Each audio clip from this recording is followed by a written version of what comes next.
নমস্কার বন্ধুরা, মোয়ের হেসেলে আপনাদের সবাইকে স্বাগত। আজকের রেসিপি চিকেন দো পেঁয়াজা। তো প্রথমে আমি চিকেন নিয়ে নেব, যেটাকে আমি পরিষ্কার করে একদম ভালো করে ধুয়ে নিয়েছি। 1 কিলো মতো চিকেন নিয়েছি।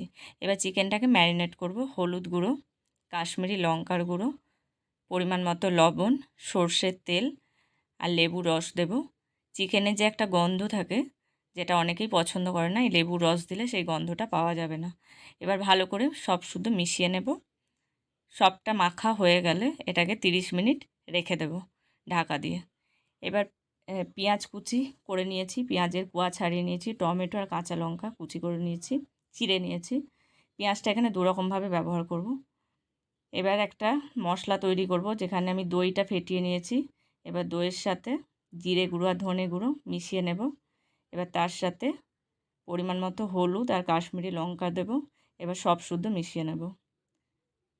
এখানে টক দই ব্যবহার করেছি, যেটা রুম টেম্পারেচারে এবং তাকে আগেই ফেটিয়ে নেওয়া হয়েছে। এবার কড়াইয়ে যে তেলটা গরম করতে দিয়েছিলাম সেটা গরম হয়ে গেছে।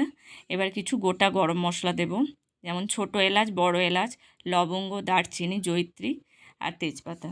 মশলাটা একটু ভাজা ভাজা হয়ে গেলে গোটা জিরে দিয়ে দেব। জিরেটা একটু ভাজা হয়ে গেলে পেঁয়াজ কুচি দিয়ে দেব।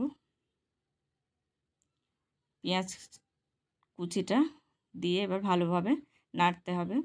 এই রান্নাটাতে পেঁয়াজের পরিমাণটা একটু বেশি লাগে। আমি এখানে 1 কিলো মাংসর জন্য 4টে বড় বড় পেঁয়াজ ব্যবহার করেছি। পেঁয়াজটা একটু ভাজা ভাজা হয়ে গেলে রসুন আর শুকনো লঙ্কা যেটা বেটে রেখেছিলাম সেটা দিয়ে দেব। এবার পেঁয়াজের সাথে মশলাটা ভালো করে কষবো। মশলাটা কষা হয়ে গেলে আদা বাটা দেব। আদা বাটা দিয়ে আবার ভালো করে কষবো, যতক্ষণ না মশলার যে একটা গন্ধ থাকে সেটা যতক্ষণ না মশলার গন্ধটা না মরে যায় ততক্ষণ কষবো। এবার টমেটো গ্রেট করে নিয়েছি, টমেটোটা মশলার মধ্যে দিয়ে দেব। আমি এখানে টমেটো গ্রেট করেছি, আপনারা চাইলে খুব কুচি কুচি করেও দিতে পারেন টমেটো। এবার টমেটোর কাঁচা গন্ধটা যতক্ষণ মরে যায় ততক্ষণ এটাকে ভালো করে কষতে হবে, নইলে রান্নার টেস্ট খারাপ হয়ে যাবে। এবার যে দইয়ের সাথে যে মশলার মিশ্রণটা বানিয়ে রেখেছিলাম সেটা দিয়ে দেব। জিরে গুঁড়ো, ধনে গুঁড়ো, হলুদ গুঁড়ো, কাশ্মীরি লঙ্কার গুঁড়ো সব শুদ্ধ। এবার মশলার সাথে এই দইয়ের মিশ্রণটা ভালো করে কষাবো। এবার যেটা কাঁচা লঙ্কা চিড়ে রেখেছিলাম সেটা দিয়ে দেব। যে যেমন ঝাল খাবে সেরকম কাঁচা লঙ্কা দেবে। এবার মশলার সাথে কাঁচা লঙ্কাটা একটু কষা হয়ে গেলে ম্যারিনেট করা মাংস দিয়ে দেব। এবার মশলার সাথে চিকেনটা ভালো করে কষে নেব। মশলার সাথে চিকেনটা ভালো করে মাখা হয়ে গেলে এটা ঢাকা দিয়ে দেব।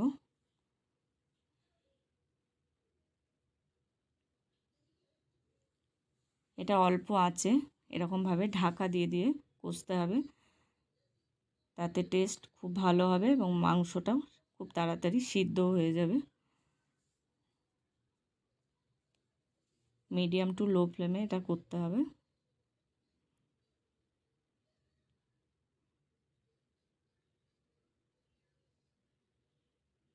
আবার ঢাকাটা খুলে আরেকবার মশলার সাথে চিকেনটা মিশিয়ে নেব, আবার ঢাকা দিয়ে দেব। এবার অন্য একটা প্যানে একটু বাটার নেব, আর পেঁয়াজটা যেটা বড় বড় করে কোয়া ছাড়িয়ে রেখেছিলাম, পেঁয়াজের যে পাপড়িগুলো সেইগুলো দিয়ে দেবো বাটারের মধ্যে। এবার ভালো করে ভেজে নেব। ভেজে অল্প ভাজবো, একদম যেটাকে সতে করা বলে সেরকম করে নেব। এবার এরকমভাবে টমেটো কেটে রেখেছি সেটাও একবার নেড়ে নেব। এবার এই টমেটো আর পেঁয়াজটার জন্য খুব সামান্য লবণ দেব। এবার লবণ, পেঁয়াজ আর টমেটো একবার মিশিয়ে নিয়েই এটা যে কষা চিকেনটা হচ্ছে কড়াইয়ে ওর মধ্যে দিয়ে দেব। এবার সব শুদ্ধ মিশিয়ে নিয়ে ঢাকা দিয়ে দেব। এখানে টমেটো আর পেঁয়াজটা কাঁচাও ব্যবহার করা যায়, তবে এই যে বাটারে এরকমভাবে সতে করে দিলে তার যে ফ্লেভার, তার যে টেস্ট ও অপূর্ব হয়। এরকমভাবে অবশ্যই করে দেখবেন।